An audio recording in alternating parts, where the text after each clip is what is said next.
Well, welcome back to video 2 of our series, Money and Marriage in Ministry. I made a statement in the first video about being a part of the pastoral fraternity.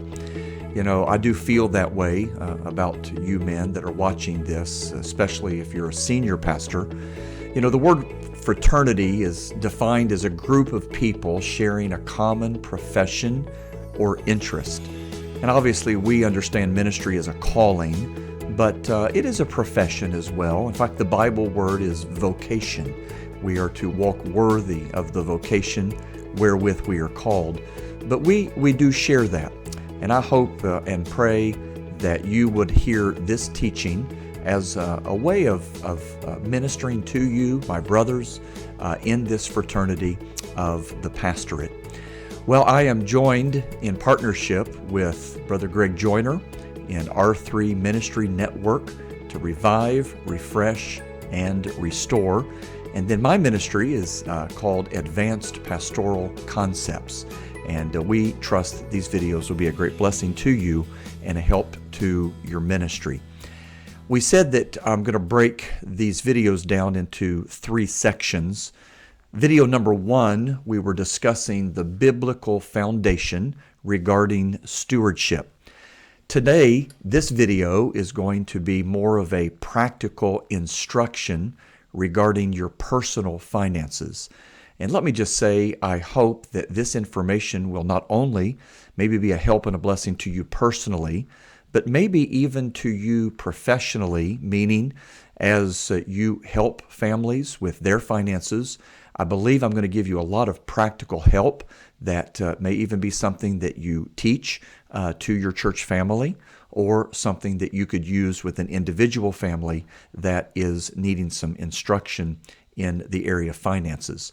And then, of course, the video that follows this will be more on church finance and administration. So let's jump right into this. We're going to call this section here, Steps to Financial Freedom. The Bible says in Proverbs 27:23, "Be thou diligent to know the state of thy flocks, and look well to thy herds." And of course, we know in Bible days, flocks and herds were somewhat synonymous with riches or wealth. And the Bible principle here is that we're diligent. Obviously, in our finances, whether they be personal or professional, we need to be diligent in watching over them and knowing what state they are in. And so, again, as we look at this video being a little more practical, I'm going to give you a lot of thoughts, a lot of information in a short period of time. And so, Lord willing, this will be a help and a blessing to all of us to make sure that our diligence is going to pay dividends because we do know the state of our flocks. Let me first talk to you, number 1, about financial freedom from the past. What do I mean by that? A lot of personal finances, oftentimes they are dealing with issues in the present because of decisions made in the past. And so as we get into this, we have to kind of deal with the past first. So what could we learn from this, or what might be one of the things first that we do? Number 1, I want to give you the word sanctions. What are some sanctions that we would place upon the particulars or the areas of finance that maybe are causing us difficulty? You say, "Preacher, what's the word sanction mean?" It's a coercive measure intended to ensure compliance. So when you put a sanction upon something, you're wanting there to be a change. And so what are some things in our finances that maybe we need to stop doing so that we can start doing? So number 1, I'd like you to think about this thought. We must reverse the root causes of debt. We must reverse the root causes of debt. I don't know why you might be in personal debt. I don't know if it is a credit card that maybe the limit just was high enough that you continued to spend and it just got out of hand.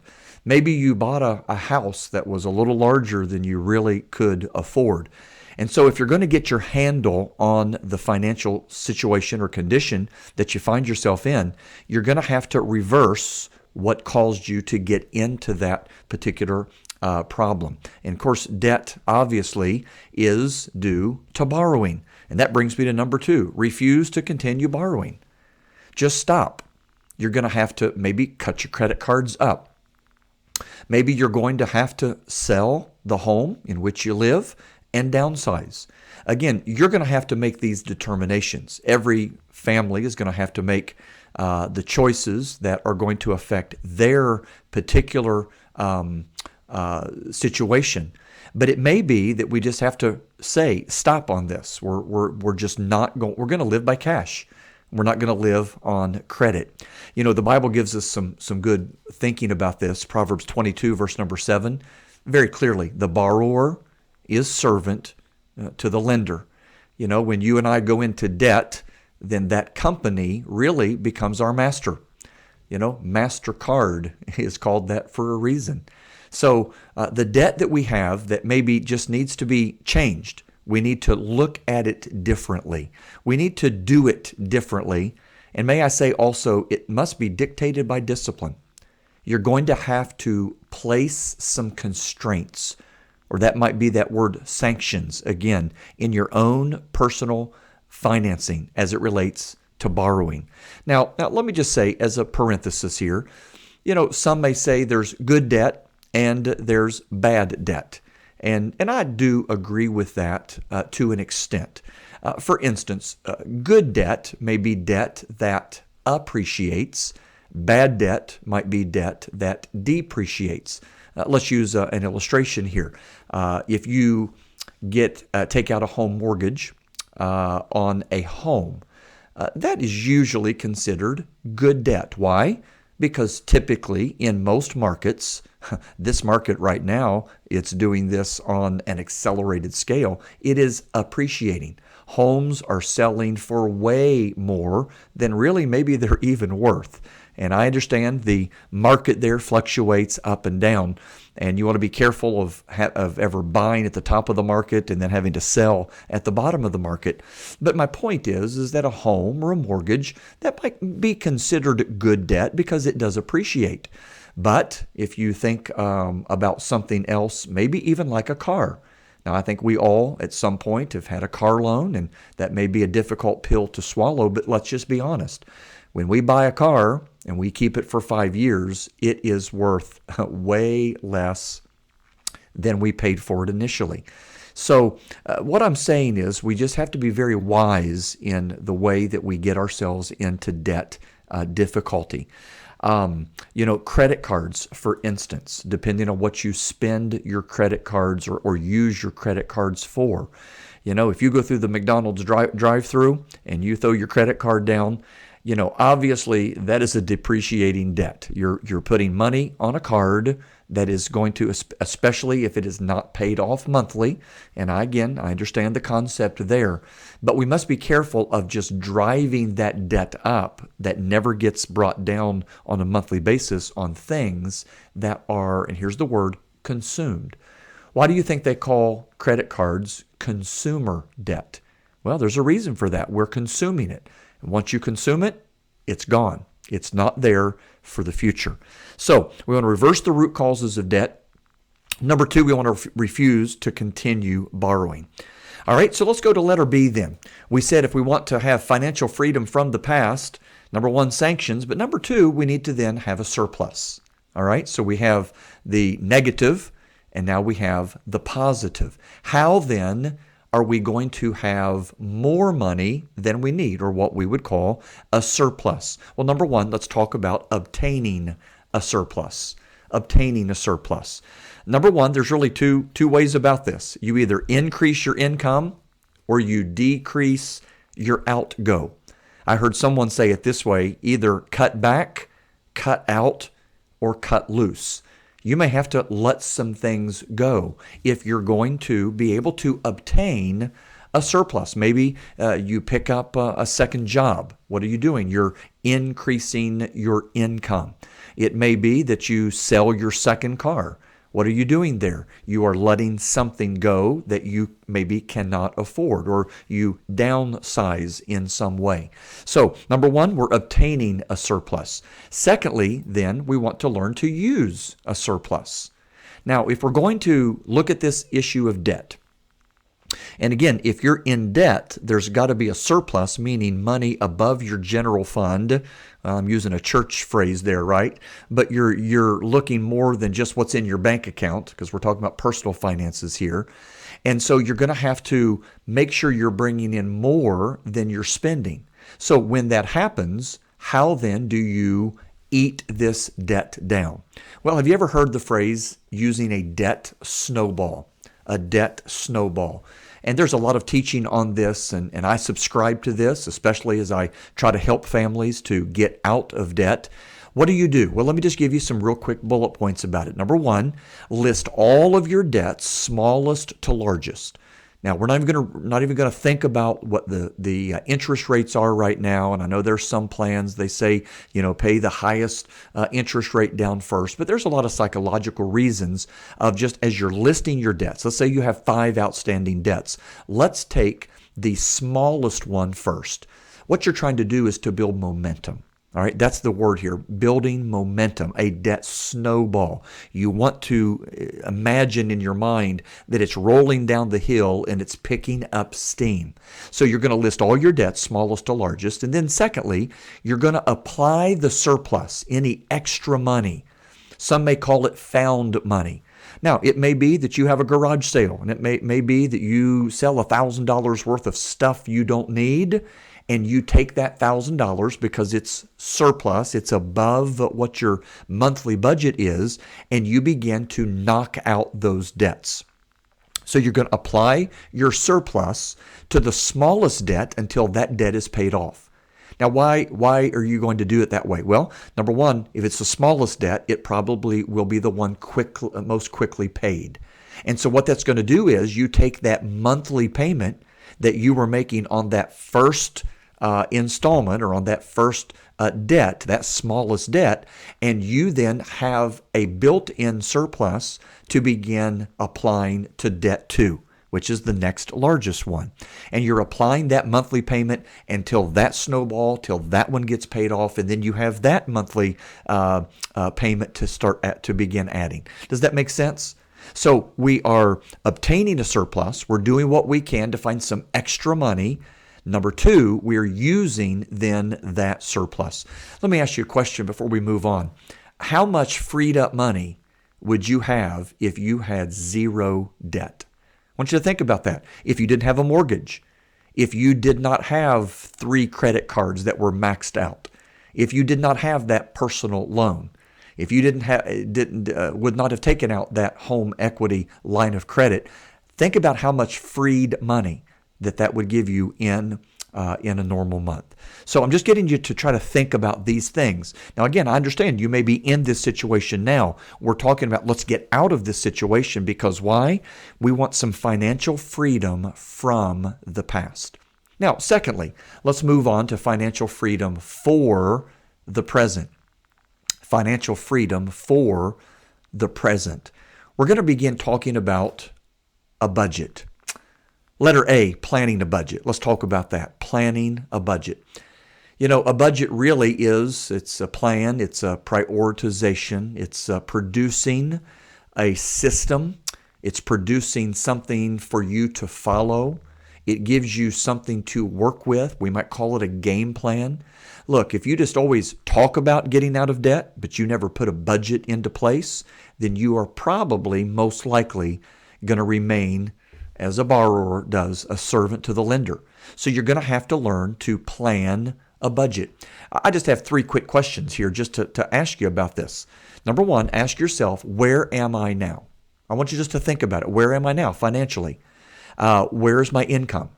Does my income need to increase? Is there a way for me to bring more money in on a monthly basis? What are my basic needs? What is my housing? What does it cost?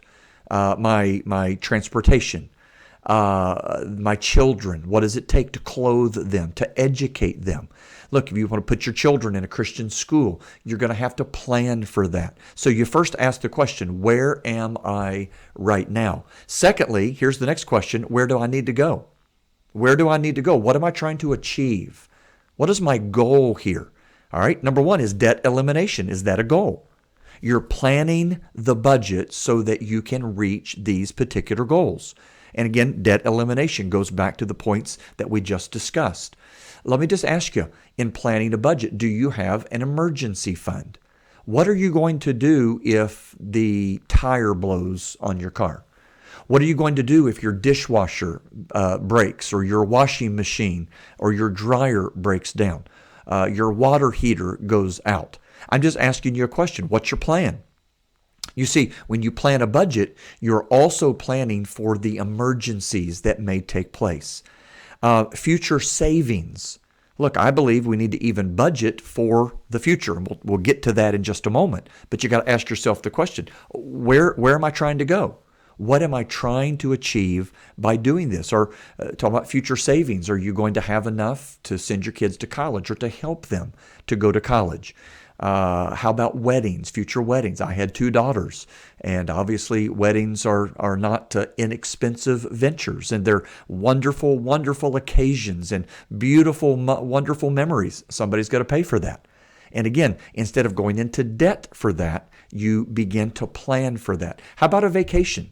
You want to take a vacation in the summertime. That needs to be a part of the planning and budgeting process. To replace a vehicle, possibly, or even in giving. And obviously, we'll talk about this in a moment. But in my opinion, the first item in my budget every month is, what do I owe to my God? What is my tithe? 10% right off the top, right off of the gross number. Why? Because it's in my budget, and I don't have to wrestle in my mind with whether or not I'm going to be obedient to the Lord in that area. So I'm asking myself these questions. Where am I right now? Number 2, where do I need to go? And then number 3, obviously, how do I get there? How do I get there? And that's what we'll call wise stewardship. Wise stewardship. So what does wise stewardship do? Well, that brings us to letter B, prioritizing a budget. So we've planned. Now we're going to prioritize. Let me just give you some real quick thoughts about this. Number 1, the Lord must be first. I said that a moment ago in our tithing.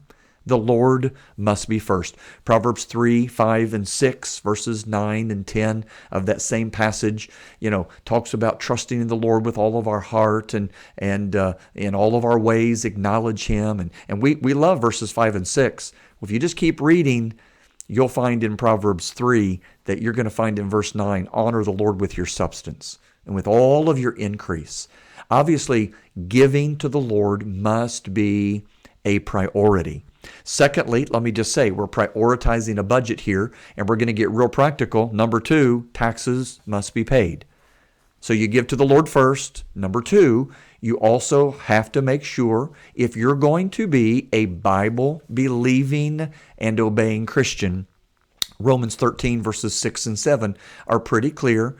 Matthew 22, even in the words of Jesus, render unto Caesar that which is Caesar's, and unto God the things that are God's. And we know and understand that priority. Taxes must be paid. Number 3, we're prioritizing a budget. Debts then must be paid. Debts must be paid. We've talked about that, getting out of debt, doing what you can, what you must, what you should to eliminate all debt. That's your end goal. Debts must be paid because we are prioritizing in our budget that we're not going to spend money on things that are depreciating. Number 4, your family must be provided for. 1 Timothy 5 and verse number 8 reminds us that if a man does not take care of his household, he's worse than an infidel. We've got to prioritize family. I mentioned vacations a moment ago, and my girls are both grown and married now, and they've been out of the house for a while, but we still talk with fondness when we're together about family vacations and memories that we made. The reason we were able to do that is not because I made a lot of money. It's because I prioritized in my budget that my family, my children and my wife, they were first. I wanted to, after the Lord, we understand that God is first. But in that next order of priority, that my family got what they needed. And we're not talking about living extravagantly, and we're not talking about, where we bought just all the name brand clothing. I'm not saying that. What I am saying is to make sure that my family, my wife and my kids, they know that they have been cared for. They have been provided for. And then number 5, under prioritizing a budget, the future must be saved for. Proverbs chapter 6, verses 6, 7, and 8, and it gives the great example of go to the ant, thou sluggard, consider her ways, and how definitely we're taking part when it's plenty, so that we can then in times of leanness that we'll have. So in the summer, the ant takes care of providing for food for the winter time. Look, if that can be done in the animal kingdom, obviously we ought to be smart enough to realize that as well. Look, the future is going to happen, and you have to prioritize in your budget to take care of future items. All right, that leads me to letter C then, producing a budget. So we have planned a budget, we have prioritized the budget, and now we're going to produce a budget. How do you do that? Let me just give you some quick thoughts here. Number 1, determine your gross monthly income. And when I say that, I'm talking about a household income. If both husband and wife work, what is that total number? All right? What is that number before you have paid anything? What is that major final number? In producing a budget, you've got to know what you're working with. And that's what we call a gross, without anything yet being taken out of that. What is your gross monthly income? Number 2, then you subtract your tithe and your taxes. Okay, we just said those are the non-negotiables. I'm going to give God 10%. And then the government is going to get what is coming to the government, what I owe as a debt to Uncle Sam. You subtract your tithe and taxes to then determine what is your net income. So you have this gross income, that's your total number. You take away these non-negotiables, and then that gives you the amount of money that you can begin to build your budget on. Number 3, list every expenditure, actual and anticipated. Actual and anticipated. All right, my mortgage is X amount of dollars. Let's just use a round number. It's $1,000 a month. All right, I know that must be placed in my budget at a high premium. I've got to have a house to live in, right? Obviously, you have to insure that house, and on down the food that you're going to spend, what your budget is for your utilities and your transportation, and on down the line. You're going to list every expenditure, even expenditures that you are anticipating that are going to come. All right, so be smart about this. Don't be blinded in say, well, because I'm not seeing it, it's not really there. Look, if it's something that is coming down the line, you've got to make sure you're budgeting for that so that you're not caught off guard. Look, folks, here's what happens. If you are not anticipating it, and there's not a budget item or an emergency fund for you to pay for that, that's why you go into debt.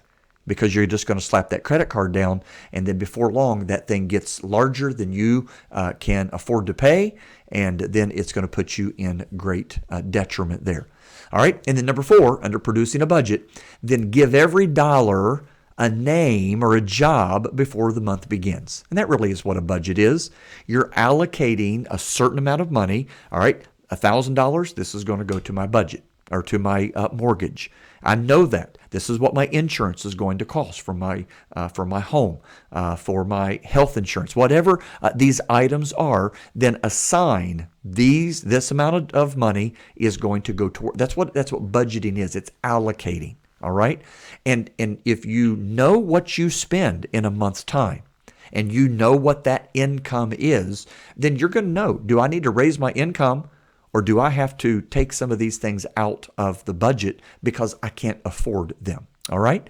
And so that's a real great thought about living within this budget. And then letter D is going to bring us to maybe the hardest part of this, and that's persevering with the budget. All right? What's that mean? Well, I wrote a few things down: determination, discipline, and dependence. Determination, discipline, and dependence. Look, some of you just need to determine you're going to get out of debt. Some of us need to determine we're going to live within a budget. Some of us are going to have to discipline ourselves. We're going to have to tell ourselves no. That's what a budget can do. It's on paper where you know this is what I can afford, this is what I can't afford. We can't afford, we want to go on vacation, but maybe we're not going to be able to go to XYZ place that we're going to have to fly to. It's a staycation instead, right? You ever heard that? You just stay home, you still take some time out, some time to refresh, spend some time with your family. What I'm saying is that as you develop this budget and live within the budget and learn to persevere with the budget, I promise you're going to find more money than you thought you had because you're spending it on the priorities of life. So you may have to discipline or say no in some areas. And then obviously dependence. We're all dependent upon God. And we need Him to help us with our finances. But I believe that God also blesses diligence, and I believe that God blesses organization, and I believe that God blesses administration. We'll talk about that when we talk about church finances. And God wants to be able to bless these things that you have by wisdom put into place. You're going to need to balance and reconcile each month so you know what your income and your outgo is, a disposal of debt, living within your means, maybe having an accountability partner. Obviously, if you're married, this would be your spouse, a husband and a wife. They need to work together. And I mentioned a little earlier how that maybe one may have a better skill set, a little more analytical mind or thinking about it. And so make sure the roles are where they need to be, and then that you're accountable to one another. And then may I say this, seek counsel if needed. Look, and I know I'm talking to pastors here, but look, pastor, if this is an area where you're out of line, and maybe you have never been taught these things, go find a senior pastor, go find a mentor somewhere, and let them help you. Why? Because as a pastor, you've got people that are looking to you for guidance as well. And you can't teach what you don't know. And it's very hard to teach what you don't live. And so seek some counsel if needed, and then view this as a spiritual exercise. You know, there's so much in the Bible about giving and stewardship. And so obviously persevering with a budget, living within your means, is a spiritual exercise. Let me say this before I move to the last main point. Take control of your money before it takes control of you. Take control of your money before it takes control of you. All right, Roman numeral 3, this is our last major point here for this outline. Financial freedom for the future. We've talked about the past. We've talked about the present. That's building the budget right now. These are my actual expenses right now. How can I then look forward? Financial freedom for the future. You know, Proverbs 27:12, the Bible says that a prudent man foreseeth the evil and hideth himself, but the simple pass on and they're punished. You know, I think too often financially, people are punished because they're not prudent. They just hide their eyes. If I don't see it, then it's not really there. You cannot stick your head in the sand forever. Look, the future's coming.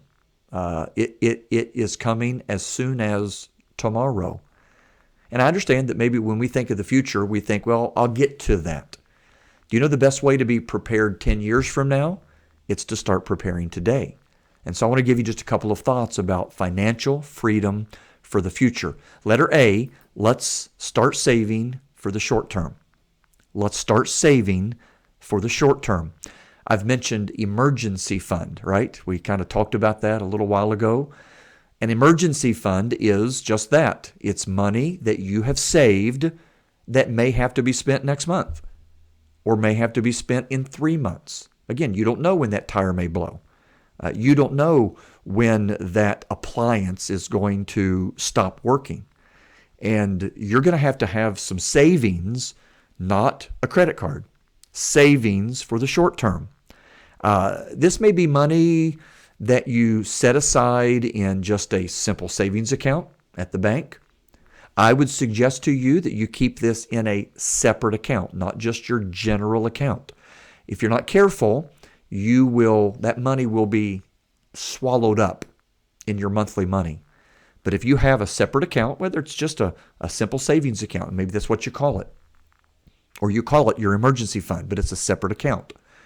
You might even want to put it in a money market where it's going to earn a little bit of interest. This right here is not for long-term savings. You're not trying to beat the stock market with this. You're trying to have funds that are liquid. All right? Why? Because it's for an emergency, saving for the short term. All right? But then let's go a little farther. Then letter B, saving for the long term. Saving for the long term. Now, this would be as you're thinking about your future retirement. You're thinking about saving maybe for kids' college. You're thinking about long-term, more expensive ventures where maybe the money doesn't have to be fluid or liquid right now. And so you can put it into a vehicle where you're going to be able to earn some interest on this, to use the miracle of compound interest, they say. I have suggested for years that especially young couples begin to save in what we call a Roth IRA. And again, I'm not going to take time to teach about that right now, but the Roth IRA is one of the greatest vehicles that the federal government has given to investors for them to be able to take advantage of long-term growth in an IRA, an individual retirement account. And obviously this is, and there are certain different vehicles that you can put this in and so forth. And I would even suggest maybe talking to a financial planner that can help you to do what is best for your situation or your family. But maybe a Roth IRA, something, if let's say you work, someone works in a secular setting, maybe a 401k, obviously, maybe to take advantage of an employer match program. Look, that's free money. You know, if they allow you, and I'm going to talk about this in the next video, even in the church realm, I tried to make available to my assistant pastoral staff, especially these young guys, I wanted them to have an ability to start saving for retirement. And so they could save up to 3% of their income. If they gave 3%, the church would match 3%.